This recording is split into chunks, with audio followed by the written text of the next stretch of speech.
Գյումրիում այսօր հայկական եռագույնից բացի հաճախ կարելի էր տեսնել Ֆրանսիայի ու Եվրամիության դրոշները։ Քաղաքը պատրաստվում էր երաժշտական կամուրջ Հայաստան-Ֆրանսիա խորագրով համերգին։ Այսօր բեմում են լինելու ֆրանսիացի արտիստներ, այսօր բեմում են լինելու հայաստանյան արտիստներ եւ հենց այդ շատ կարևոր ուղերձն ենք մենք ուզում տալ մեր երկու ժողովրդներին, մեր երկու երկրներին, որ մշակույթը մեկտեղ, մշակութային գործիչները մեկ բեմում եւ ղեկավարները կողք կողքի։ ԿԳՄՍ նախարարի տեղակալ Դանիել Դանիելյանի խոսքով ինքը քաղաքում այսօր ակտիվությունը տեսել է ու լիահույս է, որ տնտեսվարողը շահել է այս միջոցառման շնորհիվ ու սա արդարացված ծախս էր։ Խոսելով մի քանի ուրեմն սեփականատերերի հետ սրճարանների նրանք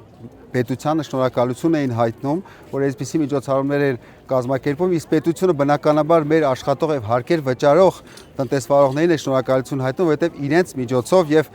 քաղաքացիների միջոցով է այս համերգը վերադարձվում քաղաքացիներին։ Գյումրու թիվ 10 դպրոցում աշխատակիցներին միայն ստուգելուց հետո էին ներթողնում։ Ըստ նախնական տվյալների Ֆրանսիայի նախագահ Էմանուել Մակրոնը վարչապետ Նիկոլ Փաշինյանի հետ Գյումրի այցի ժամանակ կանգ էր առնելու նաև այս դպրոցում, որը 88-ի ավերիչ երկրաշարժից հետո կառուցվել էր ֆրանսիացիների կողմից։ Դպրոցի ընկերները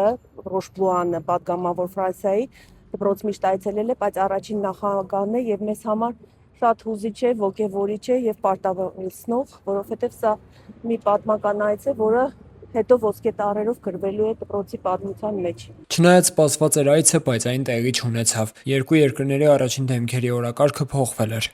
Տարվա վերջին տեխնիկական աշխատանքները հուշում են, այստեղ 88-ի երկրաշարժի անմեղ զոհերի հիշատակի հուշարձանի մոտ րոպեներ անց Հայաստանի Հանրապետության վարչապետը եւ Ֆրանսիայի նախագահը ծաղիկներ են խոնարհելու։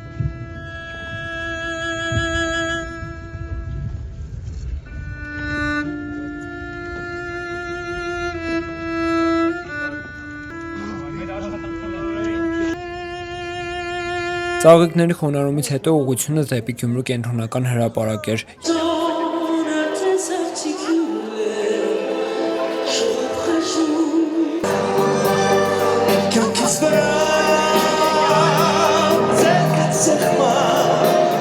Երաժշտական կամուրջ Հայաստան-Ֆրանսիա խորագրով համերգին Ֆրանսիայի առաջնորդը իր խոսքով դիմեց գյումրեցիներին ու վստահեցրեց, ինչպես 88-ի աղետից անմիջապես հետո հիմա էլ ֆրանսիական բարեկամության վրա կարելի է հույս դնել։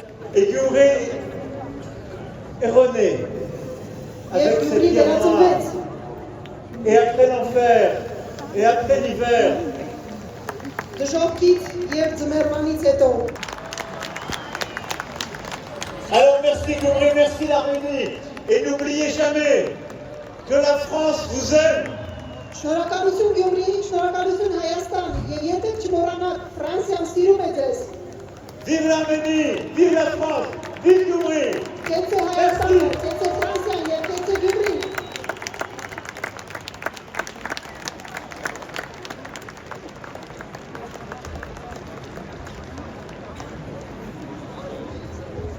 Ժողովրդյան, ուրեմն տեսեք, այս քիչ առաջ տեղի ունեցավ Ֆրանսիայի Հանրապետության նախագահի պետական այցի վերջին միջոցառումն է։ Հիմա այստեղից մենք գնում ենք օդանավակայան, որպեսզի ճանապարհեմ ես նախագահ Մակրոնին, բայց ես ուզում եմ սկզբից դուք իրեն ճանապարհեք ձեր բուռն ծափահարություններով եւ ողջույններով։